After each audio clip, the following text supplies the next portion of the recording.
नमस्कार, आप देख रहे हैं आवाज इंडिया, देश की भरोसेमंद आवाज। मैं हूं प्रतीक्षा। खबरों का सिलसिला शुरू करने से पहले आइए सबसे पहले नजर डालते हैं आज की हेडलाइंस पर।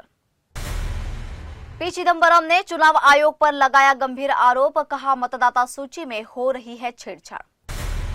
भूपेश बघेल ने दायर की अग्रिम जमानत याचिका, बेटे चैतन्य की जमानत याचिका पर सोमवार को हो सकती है सुनवाई। मालेगांव ब्लास्ट केस में कोर्ट ने क्लीन चिट मिलने पर साध्वी प्रज्ञा का तीखा प्रहार, कांग्रेस नेताओं पर बोला हमला, कहा सत्य ही हुई जीत। सनातन धर्म ने ही बर्बाद किया देश, जितेंद्र आव्हाड का विवादित बयान, बीजेपी का पलटवार। अब खबरें विस्तार से। कांग्रेस के वरिष्ठ नेता पी चिदंबरम ने बिहार में मतदाता सूची की विशेष सघन पुनरीक्षण प्रक्रिया को लेकर चुनाव आयोग पर गंभीर आरोप लगाए हैं। उन्होंने कहा है कि आयोग राज्यों की चुनाव संरचना और मतदाता स्वरूप को बदलने की कोशिश कर रहा है, जो अधिकारों का दुरुपयोग है। बिहार में 65 लाख मतदाता अपने मताधिकार से वंचित हो सकते हैं, जबकि तमिलनाडु में 6.5 लाख नए मतदाताओं को जोड़ने की खबरें चिंताजनक और गैरकानूनी है। पी चिदंबरम ने कहा है कि प्रवासी मजदूरों को स्थायी रूप से पलायन कर चुके बताना उनका अपमान है और तमिलनाडु की जनता के अपने चुने हुए प्रतिनिधि चुनने के अधिकार में सीधी दखलंदाजी है। उन्होंने सवाल उठाया है कि जब छठ पूजा जैसे त्योहारों में प्रवासी मजदूर अपने राज्य लौट सकते हैं, तो क्या विधानसभा चुनाव के समय नहीं लौट सकते। चिदंबरम ने आरोप लगाया है कि चुनाव आयोग जानबूझकर राज्यों की चुनावी पहचान और पैटर्न को बदलने का प्रयास कर रहा है। छत्तीसगढ़ के पूर्व मुख्यमंत्री भूपेश बघेल इन दिनों गिरफ्तारी की आशंका से घिरे हुए हैं। शराब, कोयला और महादेव सट्टा ऐप घोटालों में नाम सामने आने के बाद उन्होंने सुप्रीम कोर्ट का दरवाजा खटखटाया है। बघेल ने अग्रिम जमानत याचिका दाखिल कर मांग की है कि उन्हें गिरफ्तार न किया जाए और जांच में सहयोग का मौका मिले। ये याचिका ऐसा वक्त दाखिल की गई है जब ईडी और अन्य केंद्रीय एजेंसियां इन मामलों में अपनी जांच तेज कर चुकी है। इसी दिन यानी सोमवार को शराब घोटाले में जेल में बंद उनके बेटे चैतन्य बघेल की जमानत याचिका पर भी सुप्रीम कोर्ट सुनवाई करने जा रहा है। चैतन्य की ओर से कोर्ट में कहा गया है कि न तो उनका नाम ईडी की एफआईआर में है और न ही किसी गवाह ने उनका नाम लिया है।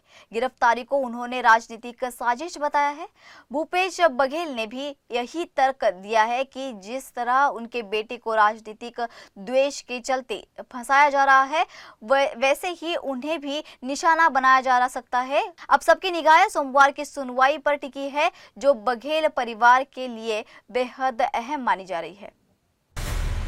मालेगांव ब्लास्ट में क्लीन चिट मिलने के बाद साध्वी प्रज्ञा ठाकुर ने तीखा बयान दिया है। भोपाल पहुंचते ही उन्होंने मीडिया से बात करते हुए कहा है कि भगवा आतंकवाद कहने वालों के मुंह पर ये कोर्ट का फैसला तमाचा है। साध्वी ने कहा है कि सत्य की जीत हुई है और हिंदू कभी आतंकवादी नहीं हो सकता। उन्होंने साफ कहा है कि आतंकवाद का कोई रंग होता है तो वो हरा है, भगवा नहीं। उन्होंने कांग्रेस पर भी हमला बोला है और पूर्व मुख्यमंत्री पृथ्वीराज चव्हाण का नाम लेते हुए कहा है कि वही लोग हैं जो सनातन आतंकवाद और हिंदुत्व आतंकवाद जैसे शब्दों का इस्तेमाल करते हैं।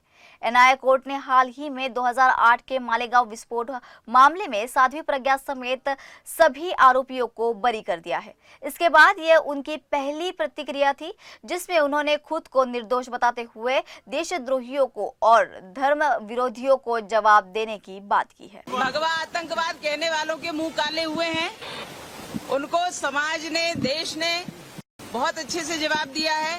कोर्ट ने जिस प्रकार से निर्णय दिया है एकदम स्पष्ट निर्णय है और वह उनके मुंह पर विरोधियों और भगवा को आतंकवाद कहने वालों के ऊपर तमाचा है। पहले भी भगवा और हिंदू आतंकवाद कहते थे। ये अभी जो चौहान है वहाँ का, महाराष्ट्र का, उसने जो कहा है कि सनातन आतंकवाद, हिंदुत्व आतंकवाद, ये सब एक थाली के चट्टे बट्टे, ये कांग्रेस ही है। दबाव बनाया था और दबाव में लेकिन मैं आई नहीं और मैंने किसी का भी नाम नहीं लिया, झूठा नाम नहीं लिया। जो वो कहलवाने थे, झूठा प्रचार कर रहे थे, मैंने नहीं किया और इसलिए मुझे इतना टॉर्चर किया गया है। मालेगांव ब्लास्ट केस में सभी आरोपियों के बरी होने के बाद देश की सियासत एक बार फिर गर्मा गई है।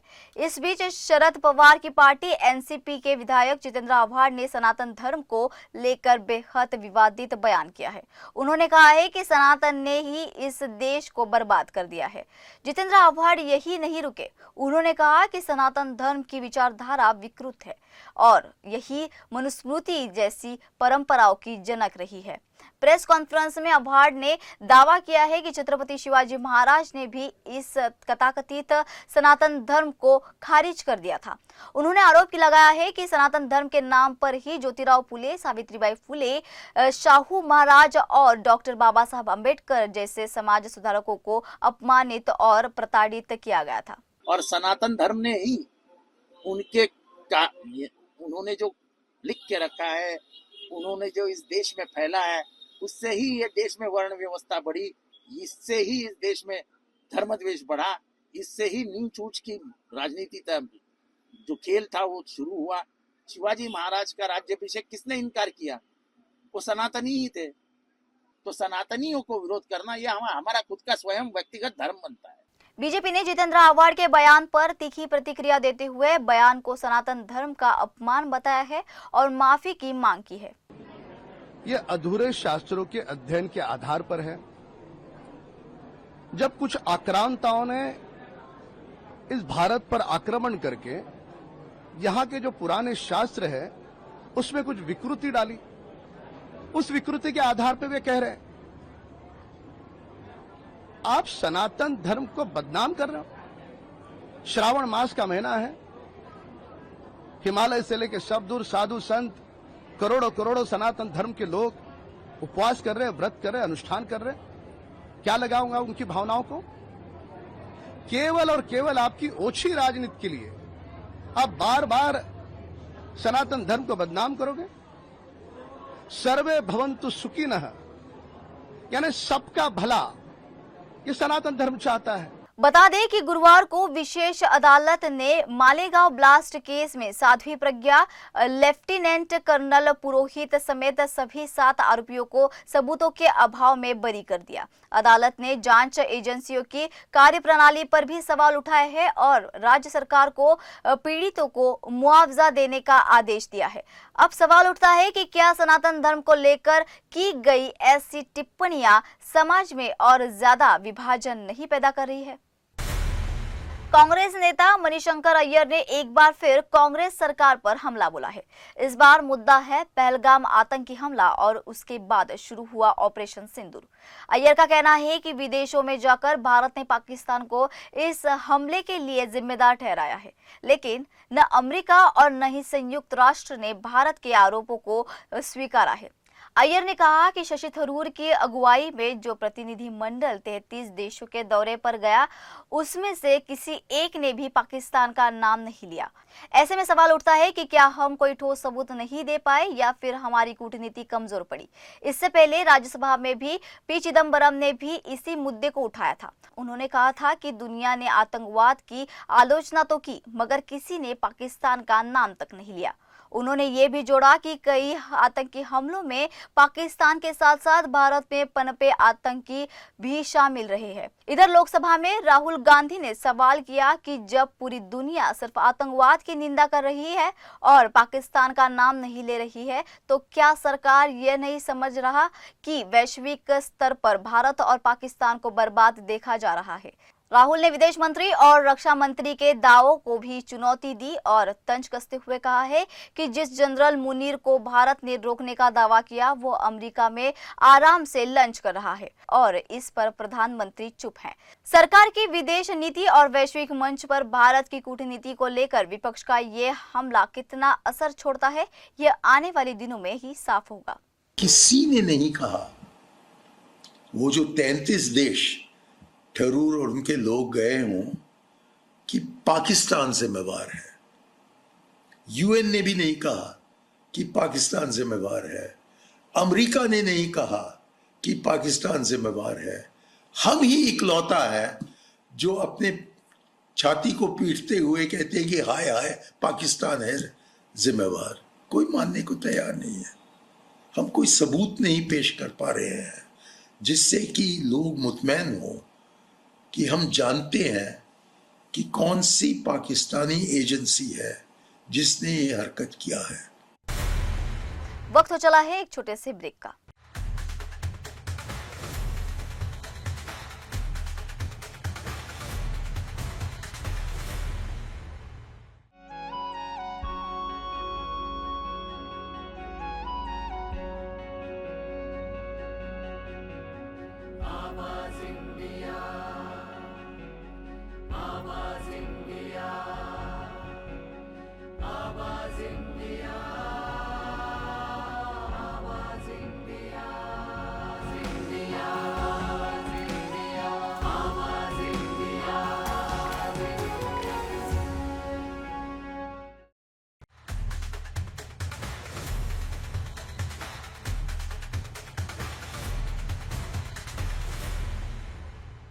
ब्रेक के बाद आपका फिर एक बार स्वागत है। बढ़ते हैं अगली खबर की ओर।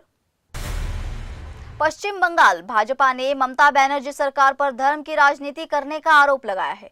ममता बनर्जी सरकार ने सामुदायिक दुर्गा पूजा समितियों को 1.1 लाख रुपए का सरकारी अनुदान देने का फैसला किया है, जिसकी भाजपा ने आलोचना की है। भाजपा की प्रदेश महासचिव अग्निमित्रा पॉल ने आरोप लगाया कि ममता बनर्जी की सरकार विकास की अनदेखी कर दान बांट रही है।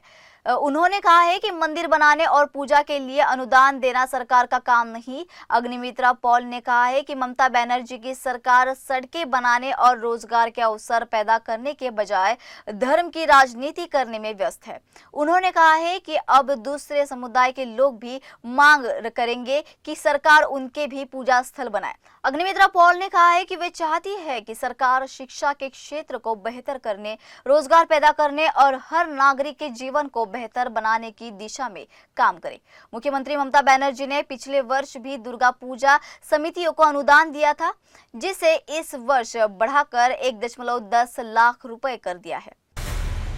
गोंडा से इस वक्त सबसे दर्दनाक खबर सामने आई है, जहां श्रद्धालुओं से भरी बलेरो गाड़ी सरयू नहर में गिर गई। इस दर्दनाक हादसे में 11 लोगों की मौत हो गई है। मरने वालों में महिलाएं और बच्चे भी शामिल हैं। हादसा इटिया थोक थाना क्षेत्र के बेलवा बहुता मजरा रेहरा में हुआ। प्रत्यक्षदर्शियों के मुताबिक बलेरो में 15 लोग सवार थे, जो कि सिहागांव से खरगुपुर स्थित पृथ्वीनाथ मंदिर जल चढ़ाने जा रहे थे। तभी गाड़ी अनियंत्रित होकर सीधे नहर में समा गई। घटना की सूचना मिलते ही पुलिस और स्थानीय लोग मौके पर पहुंचे। बचाव कार्य शुरू कर दिया गया, लेकिन तब तक 11 लोगों की डूबकर मौत हो चुकी। बाकी 4 गंभीर घायलों को अस्पताल में भर्ती कराया गया है। मुख्यमंत्री योगी आदित्यनाथ ने हादसे पर गहरा शोक जताया है। उन्होंने अधिकारियों को निर्देश दिया है कि घायलों को तत्काल बेहतर इलाज दिया जाए और मृतकों के परिजनों को हर संभव सरकारी मदद पहुंचाई जाए। फिलहाल इलाके में मातम पसरा हुआ है और पूरे गांव में शोक की लहर दौड़ गई है। प्रशासन ने शवों को पोस्टमार्टम के लिए भेज दिया और घटना की जांच जारी है। अमेरिकी राष्ट्रपति डोनाल्ड ट्रंप की टैरिफ नीति का असर अब भारतीय निर्यातकों पर भी साफ दिखाई देने लगा है। यूरोपीय देश इटली और जर्मनी ने भारत से करीब 200 करोड़ रुपए के लेदर ऑर्डर रोक दिए हैं। इससे यूपी की लेदर इंडस्ट्री, खास तौर पर कानपुर और आगरा के कारोबारी गहरे संकट में आ गई है। जानकारी के मुताबिक इटली भारतीय चमड़े का बड़ा खरीदार है। वहां से खरीदे गए चमड़े से सोफे बनाकर इटली के कारोबारी उन्हें अमेरिका भेजते हैं। वहीं जर्मनी भारत से जूते और अन्य चमड़े के उत्पाद खरीदता है, लेकिन ट्रंप ने नए टैरिफ के चलते यूरोपीय देशों का व्यापारिक गणित बिगाड़ दिया है। तो भारतीय निर्यात परिषद के सहायक निर्देशक आलोक श्रीवास्तव ने भी माना है कि इटली और जर्मनी ने भारत से व्यापार कम कर दिया है और 15% टैरिफ लागू होने से अमेरिका को उत्पाद भेजना अब पहले से कहीं ज्यादा महंगा सौदा बन चुका है। तो CLE के रीजनल चेयरमैन असद इराकी ने बताया है कि स्थिति को काबू में लाने के लिए यूरोपीय निर्यातकों से बातचीत चल रही है, लेकिन जब तक समाधान नहीं निकलता भारत के कई ऑर्डर अधर में लटके रहेंगे और लेदर इंडस्ट्री पर इसका सीधा असर पड़ता रहेगा।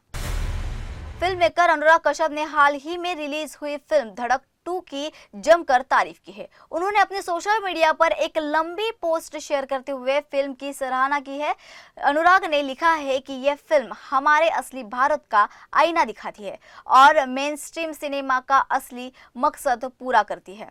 उन्होंने तृप्ति डिमरी, सिद्धांत चतुर्वेदी और अन्य कलाकारों की एक्टिंग की भी तारीफ की है। अनुराग कश्यप ने कहा है कि धड़क 2 जैसी फिल्में मेन स्ट्रीम सिनेमा के लिए जरूरी है और समाज के लिए एक संदेश लेकर आती है। उन्होंने कहा है कि यह फिल्म दिल पर चोट लगने जैसी है और उन्होंने अपने ड्राइवर का उदाहरण देते हुए कहा है कि वह फिल्म देखकर रो पड़ा था। अनुराग ने करण जौहर की तारीफ करते हुए कहा है कि धर्मा प्रोडक्शन की तरफ से यह एक बहुत ही बहादुर और ताकतवर फिल्म है। दक्षिण भारतीय फिल्म अभिनेत्री राम्या को अभिनेता दर्शन के फैंस की ओर से दुष्कर्म और जान से मारने की धमकियां मिलने के बाद मामले ने तूल पकड़ लिया है। राम्या ने बेंगलुरु पुलिस के साइबर सेल में शिकायत दर्ज कराई थी, जिसके बाद पुलिस ने तेज कार्रवाई करते हुए 2 आरोपियों को गिरफ्तार कर लिया है। पुलिस कमिश्नर सीमांत कुमार सिंह ने बताया कि अब तक 13 संदिग्ध सोशल मीडिया पोस्ट और संदेशों की जांच की जा रही है। पुलिस ने सभी डिजिटल साक्ष्य को इकट्ठा कर लिया है और गहन जांच जारी है। अभिनेत्री को धमकियां सुप्रीम कोर्ट की टिप्पणी के बाद मिलने लगी थी, जब उन्होंने सोशल मीडिया पर न्याय की उम्मीद जताई थी। इसी ट्वीट के बाद उन्हें ट्रोल किया गया और जान से मारने की धमकियां भी दी गई। राम्या ने मीडिया को बताया है कि 24 जुलाई को सुप्रीम कोर्ट द्वारा दर्शन की जमानत पर असंतोष जताने वाली खबर को उन्होंने ट्वीट किया था, जिसके बाद उन्हें निशाना बनाया गया। एक ट्रोल में लिखा है कि रेणुका स्वामी की जगह आपकी। उसके बाद दर्शन के फैंस ने सोशल मीडिया पर राम्या को अपमानजनक टिप्पणियों से परेशान किया।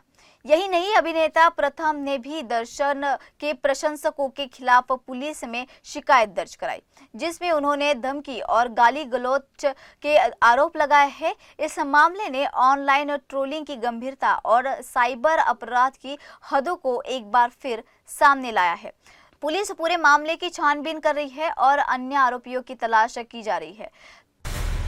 आमिर खान ने कूली के ट्रेलर लॉन्च इवेंट पर अपने गैंगस्टर लुक से धमाल मचा दिया।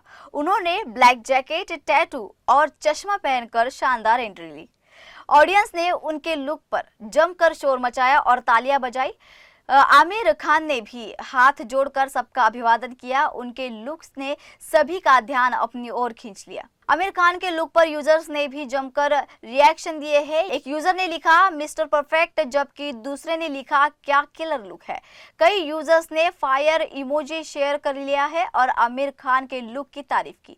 आमिर खान का ये लुक सोशल मीडिया पर तेजी से वायरल हो रहा है। उनके फैंस उनके इस लुक को देखकर काफी उत्साहित है। तो आज के लिए बस इतना ही। देखते रहिए आवाज इंडिया टीवी।